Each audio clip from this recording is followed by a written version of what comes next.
When my parents handed my 7-year-old daughter a plastic trash bag at Thanksgiving dinner and told her to pack up her charity toys, everyone at the table laughed. My mother sneered that a kid raised by a single mom didn't belong in a house paid for by real money.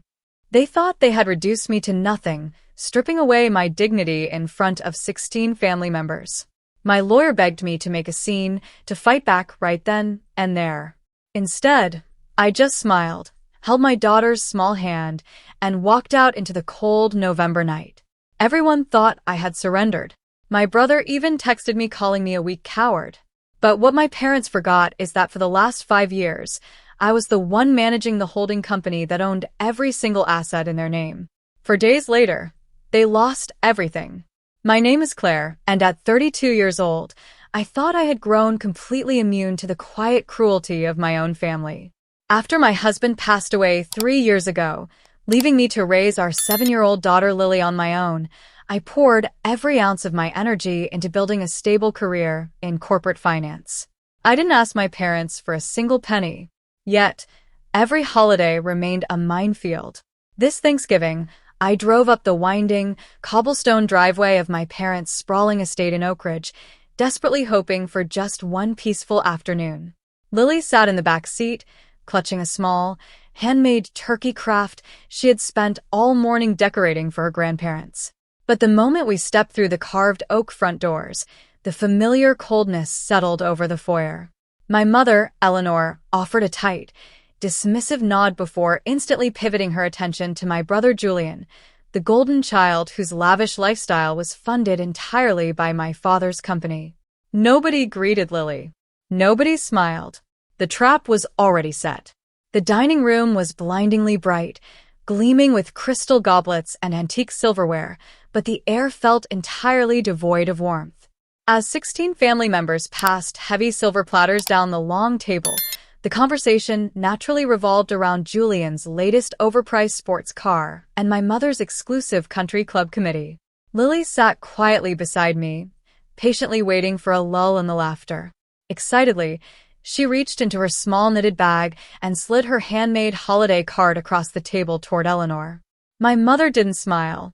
She picked up the card with 2 fingers, scanned the bright crayon drawings, and let out a cold, theatrical sigh that silenced the entire room.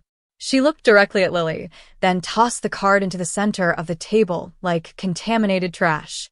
Reaching under her chair, Eleanor pulled out a heavy black plastic trash bag and tossed it onto my daughter's lap. "Since your mother clearly can't teach you decorum," Eleanor declared, her voice echoing off the high ceilings, "you can pack up your cheap little charity crafts right now. Handouts and bargain bin presents don't belong at a table paid for by real money." Lily's lower lip trembled, her eyes filling with big, hot tears. Julian smirked into his crystal wine glass, whispering something to his wife that made her chuckle. My heart hammered against my ribs, hot anger flaring in my chest, but I refused to give them the dramatic meltdown they were desperately baiting. Instead, I calmly wiped Lily's cheeks, took her small hand in mine, and picked up her coat.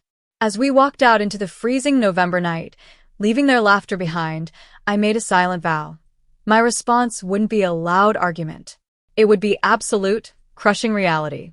What my parents and Julian had forgotten in their blinding arrogance was a critical piece of history from 5 years ago. My father's corporate empire had been teetering on the absolute edge of bankruptcy. Drowning in severe debt and desperate to keep up appearances, he had secretly come to me, the quiet daughter who worked in high-stakes corporate restructuring, begging for a way out. I agreed to fix his failing portfolio, but I did it on my own strict legal terms. I established a private holding company, transferring every single business asset, property deed, and piece of intellectual property out of his name and directly into the corporate trust. I became the sole managing director, holding absolute operational authority over every asset tied to the family name. Because my father's ego couldn't stomach the thought of anyone knowing he had been saved by his daughter, he never actually read the fine print of the final restructuring agreements. He simply assumed he still owned everything, mistaking my quiet generosity for passive obedience. For 5 years, I let them parade around as wealthy elites, silently funding their grand lifestyle from behind the scenes while they looked down on me. They truly believed they were untouchable. While my family spent Black Friday bragging about their high society dinner and indulging in overpriced holiday shopping, I spent my morning in a sunlit downtown office with my legal team. The humiliation my mother dealt to Lily wasn't just a display of cruel behavior. It was the final catalyst I needed to pull the plug on an arrangement that had gone far too far. Sitting across from my attorneys, I instructed them to immediately trigger the default and acceleration clauses embedded deep within the trust agreement. Under the governing terms, any documented breach of fiduciary duty or severe reputational damage gave me the immediate right to freeze operations and liquidate non-essential assets without prior board approval. By Saturday afternoon, while my brother Julian was hosting a lavish party using his corporate expense card, my team was quietly working behind the scenes. We initiated the repossession orders for both luxury vehicles registered under the company name, froze every corporate line of credit, and finalized a legally binding 24-hour vacate notice for the Oak Ridge estate. My parents had spent decades using money as a weapon to make everyone around them feel small. Now, they were about to discover what it felt like when the weapon was taken away. Monday morning arrived with a cold, unforgiving clarity. My father was at an upscale bistro, entertaining potential investors, when his black corporate card was rejected not once, but 3 times.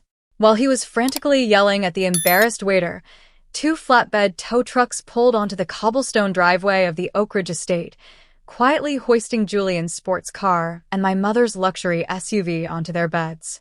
Within minutes, my phone began vibrating continuously on my desk. First came 20 frantic calls from my brother, shifting wildly from enraged threats to stuttering confusion.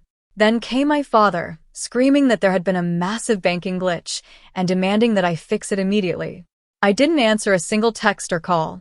Instead, I pulled up to the heavy wrought iron gates of the estate at precisely 11 o'clock, flanked by 2 private security officers and my lead attorney. My parents and Julian were standing on the front lawn in utter disarray, wrapped in expensive coats, surrounded by private guards who were refusing them re-entry into the house. As I stepped out of the car, holding a crisp manila folder, the color completely drained from my father's face. The master of the house was finally standing on the outside looking in. My father snatched the manila folder from my hands, his fingers trembling as his own longtime corporate lawyer stepped out of a parked sedan to review the documents beside him. As the attorney flipped through the original trust agreements and the newly executed foreclosure notices, his face turned completely ghostly white. He turned slowly toward my father, shook his head, and whispered the harsh truth. Every single property, bank account, and corporate asset was legally registered under my exclusive trust. "You can't do this to your own family," my mother shrieked, her voice cracking as she watched 2 movers carrying out her antique vanity. The arrogant matriarch who had spent her entire life looking down on others was suddenly begging, tears streaming down her face as she pleaded with me to think about our shared bloodline. Julian stood completely paralyzed, the horrifying realization washing over him that his plush vice president salary, his apartment, and his entire lifestyle had ceased to exist the moment I signed those papers. I looked my mother dead in the eye, maintaining a calm, unyielding posture. "You told my 7-year-old daughter that handouts don't belong at your table," I said quietly. "Now you get to see what it feels like to have nothing left to give." By the end of the month, the Oak Ridge estate was placed on the market, with every cent of the equity transferred directly into a high-yield trust fund for Lily's future education. My parents and Julian were forced to downsize into a small, rented 2-bedroom apartment on the outskirts of town, finally learning the harsh reality of living on a strict, modest budget. They thought stripping my dignity at a dinner table would keep me under their thumb forever. Instead, it forced me to realize that true strength isn't about yelling or causing a scene. It's about quietly holding the power to protect the people you love. Now, as I sit in my cozy living room watching Lily peacefully draw at her desk, I know that we are finally free from the toxic cycle that almost destroyed us. Real power never needs to shout.